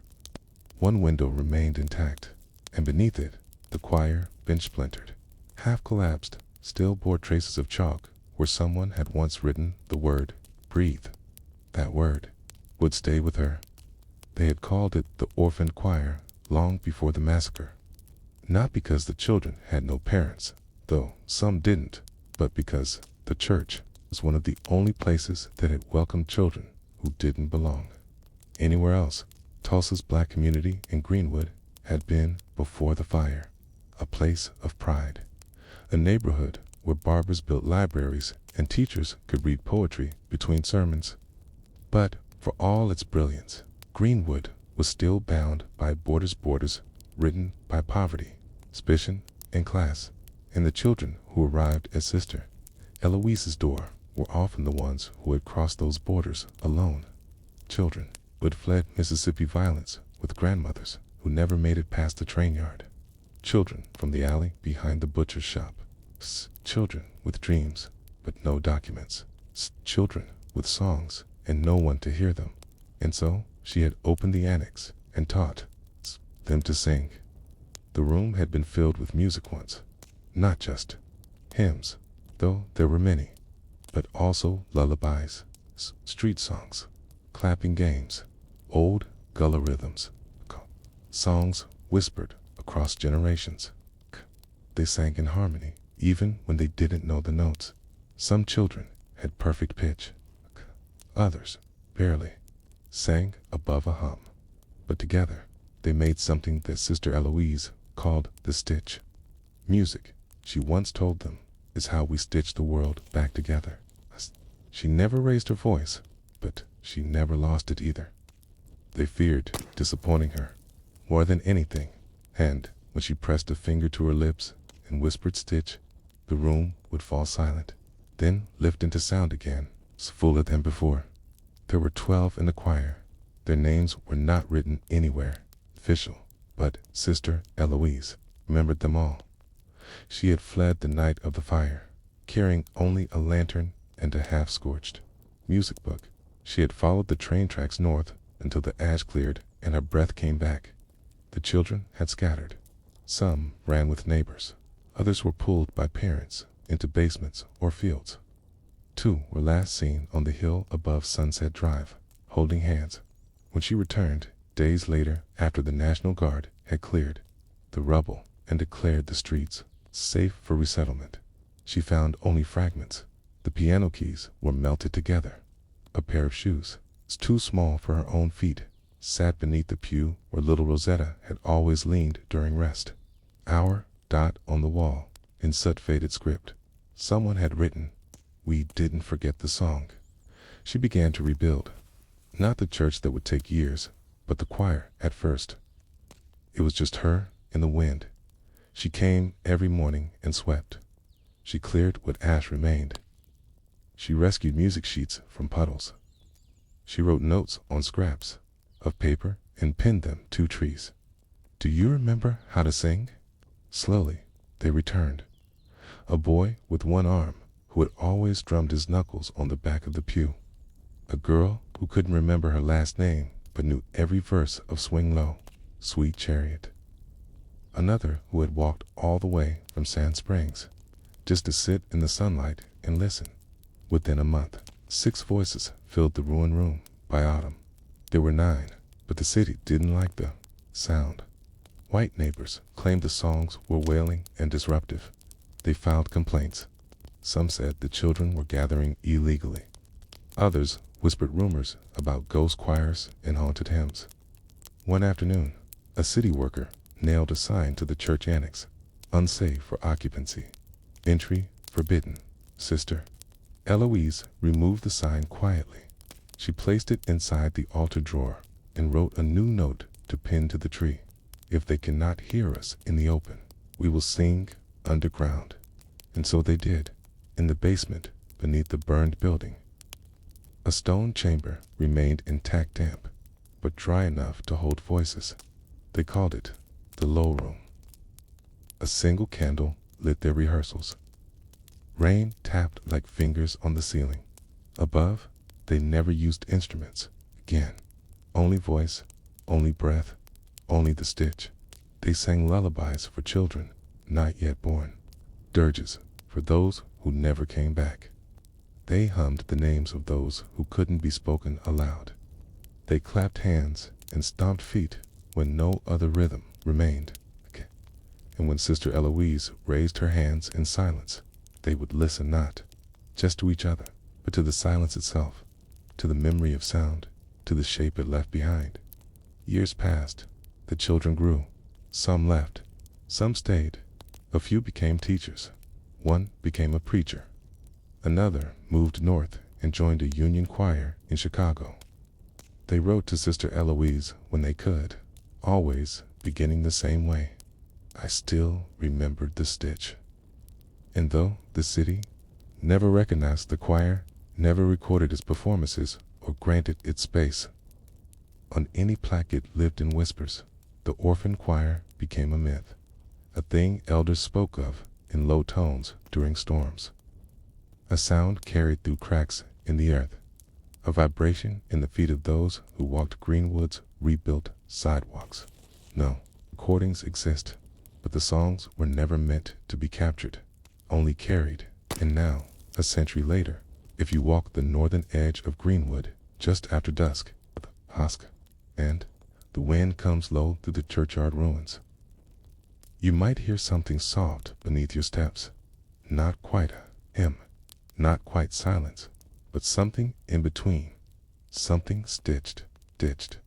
When winter came, that year December of 1921, the basement that once echoed with song grew colder than expected. Sister Eloise, now thinner and quieter than she had been before the fire, still came each day with a small cloth bag that held her chalk, her candle, and the same bent tuning fork she had once used to begin every rehearsal. But it wasn't the frost that concerned her, it was the forgetting children. Forget things. It is their right, their gift, their curse. But this kind of forgetting was heavier, not the forgetting of games or names or the order of verses, but of sound itself, of joy without permission, of breath taken freely without fear that someone might hear. They had been told subtly, by posture, by glance, by silence, that making noise was dangerous again. And so, even in the low room, where the wind could not enter, the children began to sing with caution. They held their breath between phrases. They looked to Sister Eloise, not just for rhythm now, but for safety. Each note became a question. Are we allowed to do this still? And each time, she answered with a soft nod. In January, a woman came to visit from outside the district. She wore a gray coat and carried a black notebook. She introduced herself as Miss Barrett from the Bureau of Public Education and Welfare. Sister Eloise welcomed her into the half-repaired annex with tea brewed on a small iron stove. Miss Barrett asked many questions, some polite, some barbed with hesitation. Are these children under your legal guardianship? No, said Sister Eloise calmly. They are under my care. Do you have permission to conduct musical instruction on these premises? There is no law that forbids singing, Eloise replied. And yet, the woman said, pausing over her teacup, neighbors have reported sounds, unsettling sounds. They claimed the children sing of ghosts. Sister Eloise smiled. Children always sing of ghosts. What else is history? Miss Barrett did not smile back. Before she left, she walked the burned hallway slowly, touching the broken corners of hymnals and running her hand along the chalk-marked wall where a child had recently written, "Sound is how we remember each other." Miss Barrett closed her notebook and said nothing further. But a week later, a new sign appeared on the front gate. This building is under review. Activity is temporarily suspended. That night, the children didn't sing. They gathered silently on the steps of the basement stairwell. Some chewed the sleeves of their coats, thus held hands. A few cried without sound. Not because they understood what was happening, but because they knew the way the air had changed. Sister Eloise joined them. She didn't scold or reassure. She didn't try to distract them with songs or games. She simply lit a candle and said, "Not all silence is punishment. Some silence is memory." And then she led them, barefoot, through the ruins toward the river. The banks of the Arkansas River were icy and wind-chapped, but they held a kind of safety. The city officials never came this far after dark. The sound of water masked any melody too brave for streets out here. Under starlight, she taught them a different kind of music. Not for performance, not for memory, but for survival. She began with humming. No lyrics, no structure, just tone and vibration. She had them sit in a circle and each to their own breath, at their own speed. At first, it sounded like confusion, a swarm of noise, but as they listened to each other, to themselves, to the water there, hums began to drift into harmony. It wasn't rehearsed, it wasn't planned, but it stitched, and Sister Eloise closed her eyes and whispered, "You don't always need words to remember." Through the winter, they returned to the river each week, sometimes with songs, sometimes just to listen. The ice thickened, then cracked, then melted. The city forgot them, or rather, stopped paying attention, and that was when the choir began to change. It was no longer just a group of orphans, or strays, or survivors. It became an inheritance. The children taught others, not formally, not with sheets or scores, but with breath and silence, and hums passed in alleyways or behind closed doors. Boys who swept the butcher shop began to tap rhythms into broomsticks. Girls who mended clothes began to harmonize under their breath, and parents, those few who had returned or rebuilt, began to notice that their children had a strength not broken by fire. Music had taught them how to live in ruins. In the spring of 1922, Sister Eloise grew sick. No doctor came. She refused to leave her cot. The children visited one by one, sitting by her bed, laying damp cloths across her forehead. Her voice, once clear and calm, now rasped in soft syllables. But even then, she taught, not with voice, but with gesture. She tapped rhythm against her sheets. She mouthed vowels. She blinked in time. The children watched, memorized, mimicked, and one afternoon, the sun passed through a new window pane installed by a neighbor with leftover glass. She whispered, "Songs are not for keeping, okay?" And then she slept. The orphaned choir never performed in public again. There were no concerts, no ceremonies, no official goodbye, but their legacy outlived them in whispers. One girl became a teacher of music in a segregated school in Oklahoma City. She told her students that songs can hide in footsteps. One boy grew to be a carpenter. He carved the words, stitched the silence into every beam he placed inside black-owned churches across the state. Another child moved north to New York. She never sang in public, but every Sunday she hummed the same lullaby on the subway ride to work. A mother who had lost her son in the massacre once said, "I didn't hear him again until I heard those children sing." And that is how music survives. Not in records, not in rooms, but in the breath between people. Today, few know the names. There are no plaques for Sister Eloise. No archive holds the sheet music. No monument honors the low room or the fire-stained pew or the chalk-marked wall. But if you visit Greenwood on the first Sunday of June and walk slowly, barefoot, by the riverbank, you may feel something beneath your feet. A hum, a stitch, a memory, not yours, still remembering itself. They said the sound stopped in 1923, that by springtime, low room stayed empty, that no children walked the frost-licked alleys in single-file lines anymore. And they were right partly, because while the singing faded from the streets and the chalk walls wore away with dust and damp, something else had begun. something quieter than music, quieter even than silence. It was listening, a kind of deep, communal listening that moved through Greenwood like a hush in a cathedral. And those who remembered the songs, the real ones, the ones that stitched breath to memory, didn't stop singing. They simply stopped doing it out loud. The choir, if it could still be called that, no longer met by appointment. They were scattered. Now, some had moved north, others had been adopted, a few taken into new homes with relatives who dared not speak of the fire again.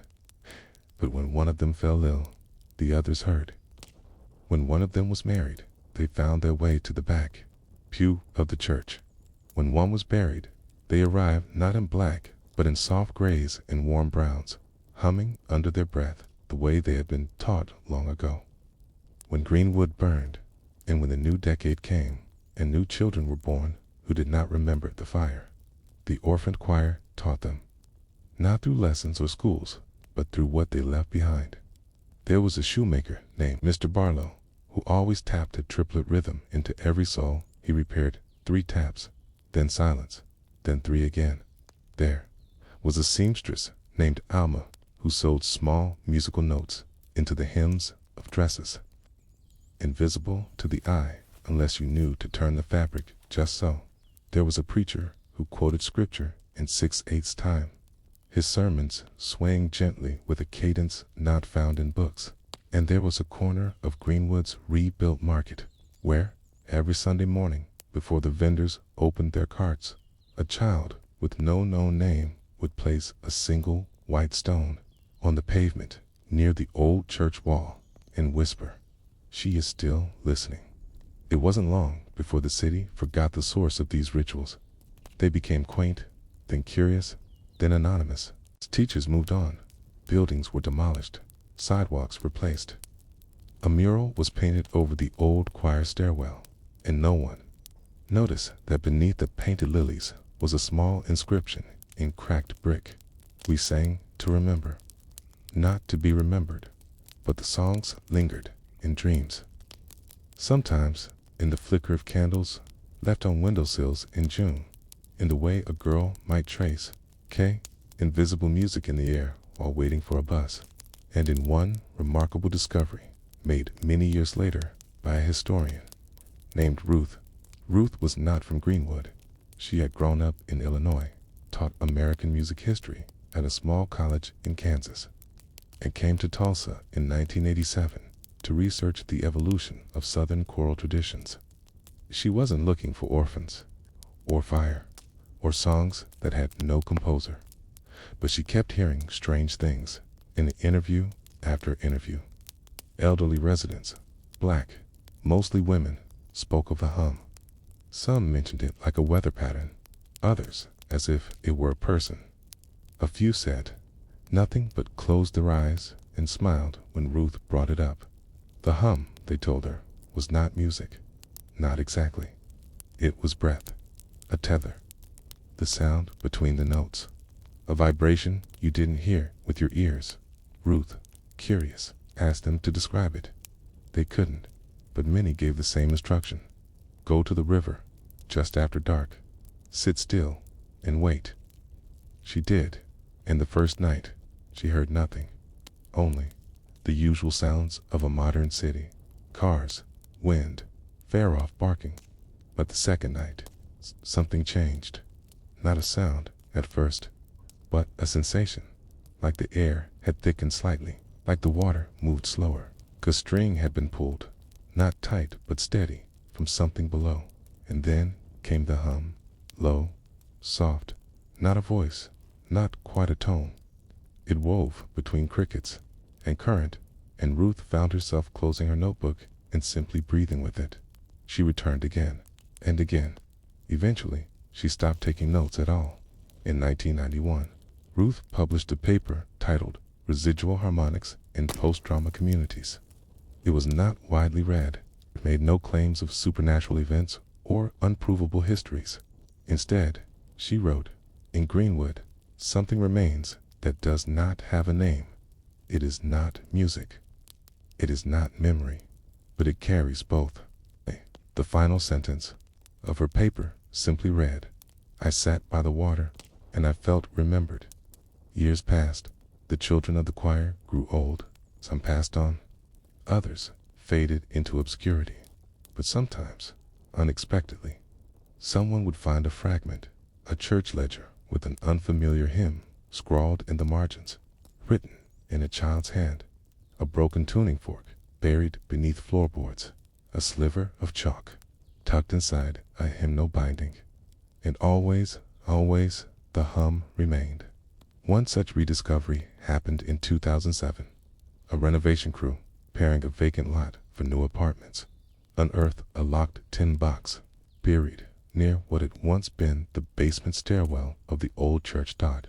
Inside was a folded cloth, a cracked photograph, and a small paper scroll, marked only with these words: "This is the last note we never sang." Scroll contained no lyrics, no notation, just a single line: "If we must be forgotten, let us be forgotten together." The box was donated anonymously to the Tulsa Historical Society.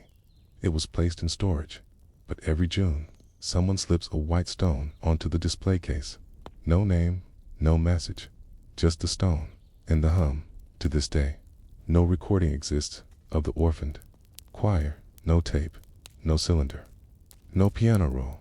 But there are those who say that if you walk Greenwood's river path just before sunrise, a quiet, humid morning, when the birds have not yet spoken, you may feel a vibration in your chest, not fear, not grief, but the unmistakable sensation of something being passed to you. A note, a breath, a memory, not yours, asking you to carry it a little longer. Not for history, not for pride, just for the sake of sound. In the dusty back corner of an archive in Lincoln, Nebraska, behind boxes marked public school ledgers and municipal sewer planning. 1920 sat a forgotten folder without a label. Inside, there were letters, dozens of them, yellowed, creased. The ink faded to the color of dried violets. None bore a reply. They were written between 1922 and 1936. All were addressed to the same office, the Greenwood Reconstruction Fund, Tulsa, Oklahoma. But the fund had long since closed by the time the final letter was sent, and the people who had written them, they were children, or they had once been orphans, scattered like ashes across the American map.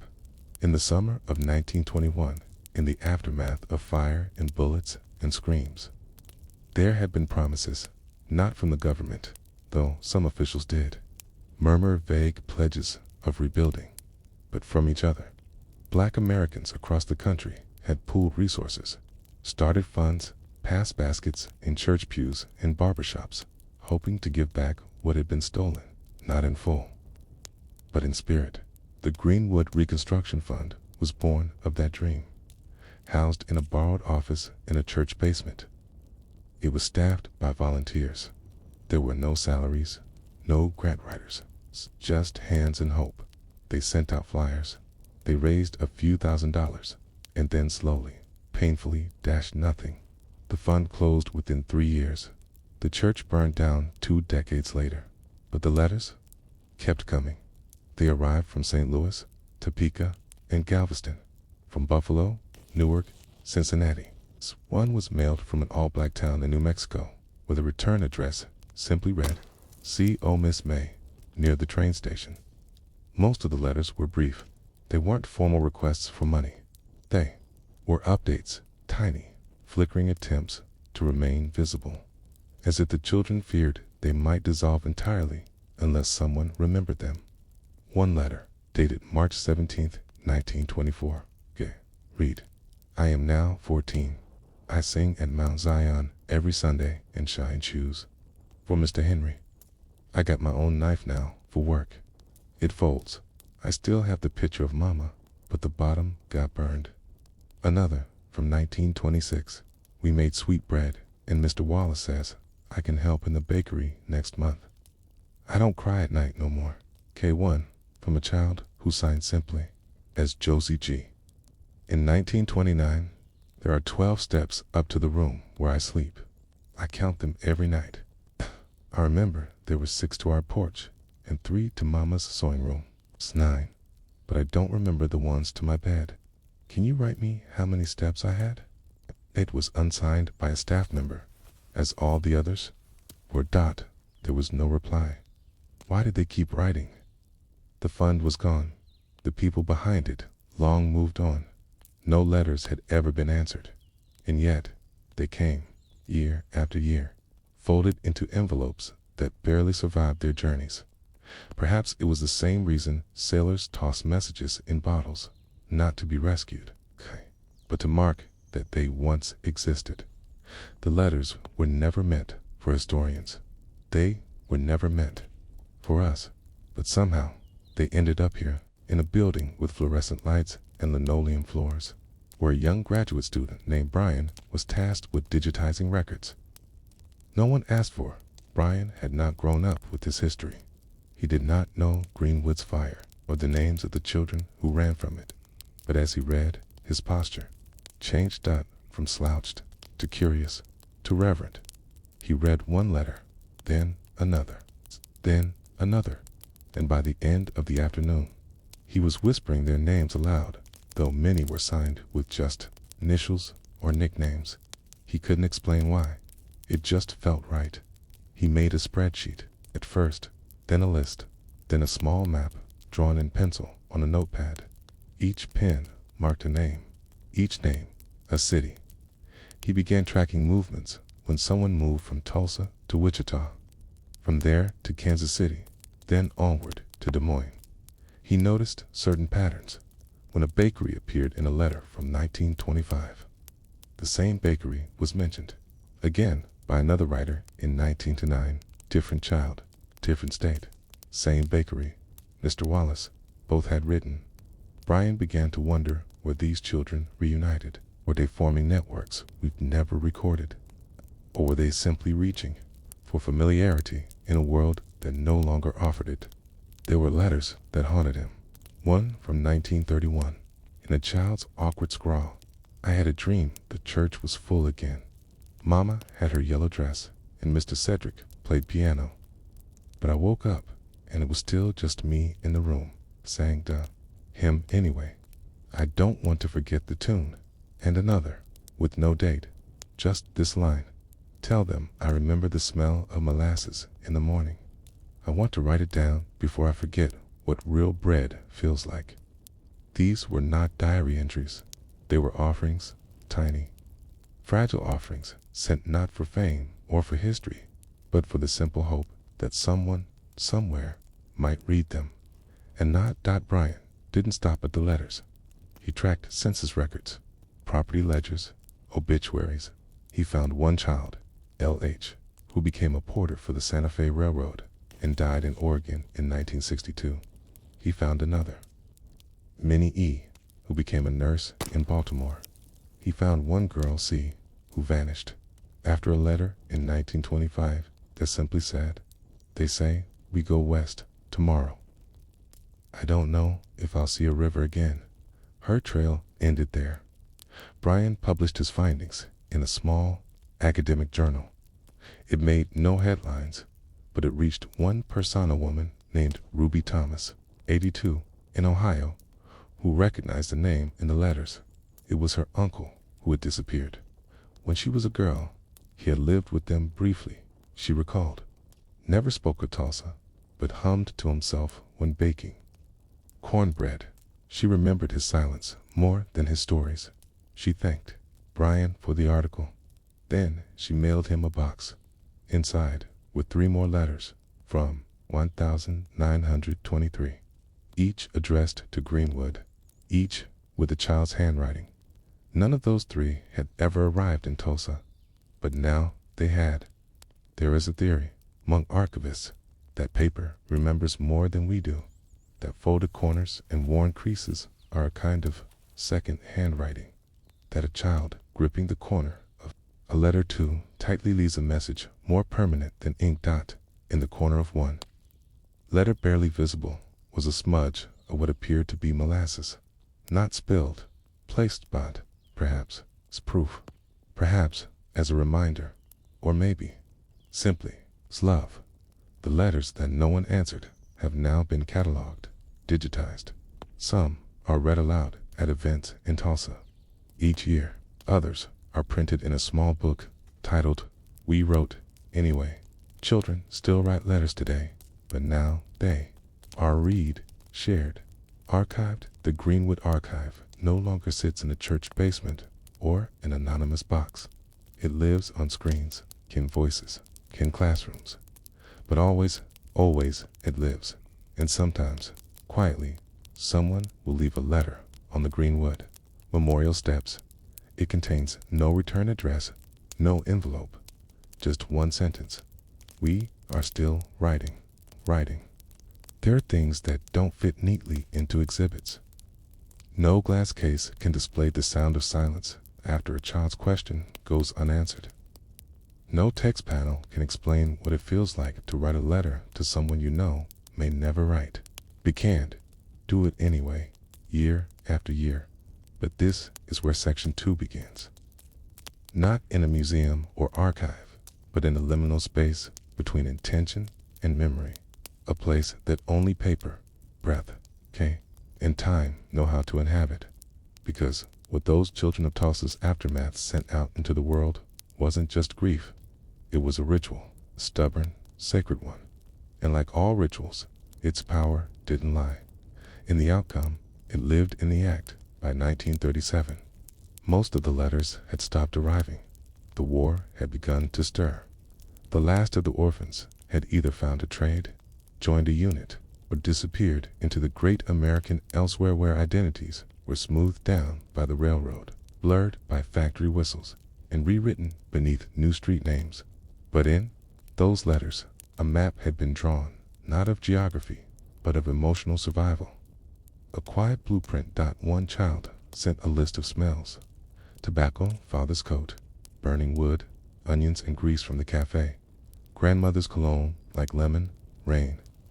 Another wrote a list of things they had memorized: how to say Psalm 23 in a whisper, the order of cousins at supper, how many steps from the corner to the front porch, 23, how to fold a shirt like mama did. Not one of these things was measurable by aid committees, city planners, or historical records. And yet, with the foundation of recovery, memory as architecture. In the winter of 1938, a new kind of letter was sent, not to the Greenwood Reconstruction Fund, but to a small public library in Kansas City. It contained only a poem: I remember the sound a house makes before it falls. I remember the sound a father makes when trying not to cry. I remember the sound my name made when mama whispered it like it was the last word she'd ever speak. I say it back now, just in case someone hears me. There was no signature, no envelope, just a poem, folded in fourths, slipped between 2 pages of a donated Bible. It was discovered during a book sale, purchased for 50 cents. Found years later by accident when a local historian was looking for annotations on the Book of Psalms. Instead, she found a ghost. The ghost in the poem that carried it became the heart of a small project in the early 2000s. A community program called Whisper Back began in Tulsa. Its goal was deceptively simple: read the old letters aloud, out loud, in rooms, in classrooms, in living rooms, into microphones, on buses, at vigils. The belief was, if the letters had been written to be heard, then let them finally echo at the first gathering. 12 people showed up. They sat on folding chairs in a former church basement. One woman brought sweetbread, another brought a portable fan. One man came wearing a pressed uniform and holding a photograph of his grandmother, who had died in the fires. They took turns reading. The letters were printed on thick paper. No embellishments. It's just the child's words. Some people cried. Others didn't. Some read haltingly, voices trembling. Others read like they had carried those words inside them all their lives. And when it ended, they all sat in silence for a long time, in unspoken agreement that no one should be the first to move. It had taken nearly a century, But the letters were being answered in the only way they ever asked for, by being heard. More meetings followed, not just in Tulsa, but in Little Rock, in Detroit, in Oakland, in Memphis. People brought their own stories, too. Not just from Greenwood, but from other erased places: Seneca Village, Rosewood, Nicodemus. A kind of whispered geography emerged, each location marked not by monuments, but by memory, passed hand to hand. One girl, age 9, after hearing a letter read aloud, raised her hand and asked, "If we write them letters now, do you think they'd know?" No one answered directly, but pens were passed round anyway, and a new pile of letters began. They were different in tone, not all about survival. Some said, "We heard you. You mattered. I named my daughter after you. I don't know how you kept going, but thank you for doing it." A few were folded into paper boats and floated down creeks. One was sent to an empty PO box registered in 1922 with a note that said, "Just in case, it still belongs to you." At a university exhibit in 2015, one of the original letters from 1924 was displayed under soft light. Beside it sat a digital touchpad where visitors could listen to recordings of volunteers reading the letter aloud. A small boy, maybe 8 years old, stood there for nearly 20 minutes, listening again and again. At the end, he turned to his mother and said, "That boy wrote like he was trying to keep breathing." His mother didn't reply. She knelt down, kissed the top of his head, and they left without saying another word. There are more letters than anyone expected. Some are still being found in attics, under floorboards, in the binding of old ledgers, hidden in the margins of hymnals. One was discovered behind a baseboard during a home renovation. It had been folded so many times that it had become the size of a coin. The ink had faded almost completely. Only 2 words were legible: "Still here." A museum in Tulsa has since begun a slow, deliberate effort to house these letters permanently. Not in a vault, not in drawers, but in a room where they can be touched, held, read loud. They call the space the Whisper Room. There are no docents, no hourly tours, just a small sign at the door: "Please speak softly." They were written that way. The children who wrote those letters were never supposed to be the subject of history books. They were background noise to a larger narrative of destruction and rebuilding. But they persisted, not through riots, not through legislation, through letters, one after another, slipped into the world like messages in bottles. And now, at last, someone is gathering them all in a quiet corner of the Whisper Room. A new display was added recently. It's not a letter, it's a blank sheet of paper and a pencil. A small sign reads, "Write something back." And hundreds do. Some write long messages. Some just write, "We remember." Others leave the page blank, as if silence is itself a reply. The final letters, the ones written long after the children were gone, did not ask questions anymore. They no longer pleaded or wondered or dreamed of hearing footsteps return on gravel paths. They were not waiting for the clatter of a reply, not hoping for a new address scribbled on the back of an envelope. These last letters were quiet. They were written not with urgency, but with gentleness. They became, in a way, the closing breath of a century-long sentence. Some came from grandchildren who had discovered them in cedar boxes beneath quilts, their corners curled and their ink now rust brown. Others came from strangers who had simply walked into the Whisper Room and felt the need to write something, even if it was just a word or two. One letter, dated 2022, written in small, shaky handwriting, read, "My grandfather never spoke of Greenwood, but when the fireworks came too close on the 4th of July, he would flinch every time. I didn't know what it meant then. I do now." Another said, "There's a painting in our house, a river, trees, and one figure standing alone. My mother says it came from Tulsa. No one remembers who painted it, but we've kept it hung straight for 80 years. As the whisper room grew in quiet popularity, something unusual happened. Letters started arriving from outside the country, from cities like Birmingham, from Cape Town, from Warsaw. One came from an elderly woman in Osaka, written in perfect calligraphy. We, too, had letters that were not answered, of the fire bombings, from the silence that came after. I read the Tulsa letters and felt like someone was breathing with me, not beside me, not across from me, with me. The darkness of loss. Even a letter across an ocean can feel like a lantern. Archivists who volunteered in the whisper room began to refer to the phenomenon as the hum. It was a phrase borrowed from an old letter dated 1925, found hidden in the lining of a jacket donated to a church decades ago. The child who wrote it had ended their note with, "I hum at night when I can't sleep. Mama used to hum to me before bed. I think if I hum, she can still find me." Now, nearly 100 years later, the same hum seemed to echo through the room, through readers and writers alike, through the slow exhale of grief, passed on but never extinguished. One volunteer, an elderly man named Elijah, had once been a silent visitor. For 2 years, he came every Tuesday and sat in the back corner, never touching a page, never writing a word. He just listened. When asked why, he finally said, "Some of these words were written by the friends my mother lost.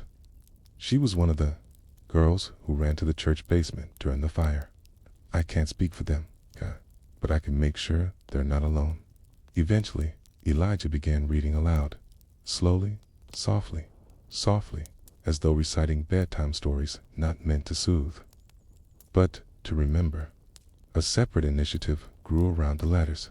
Outside the whisper room entirely, a woman in Chicago began a project called Return Address. She printed some of the most fragile letters on large cotton banners and hung them across public spaces. One in a laundromat, one in a metro station, one outside a courthouse. Each banner had no explanation, just a letter, signed as it was written nearly a century before. People stopped to read. Some cried, some took photos, some walked on silently, but returned the next day with flowers, notes, or scraps of memory.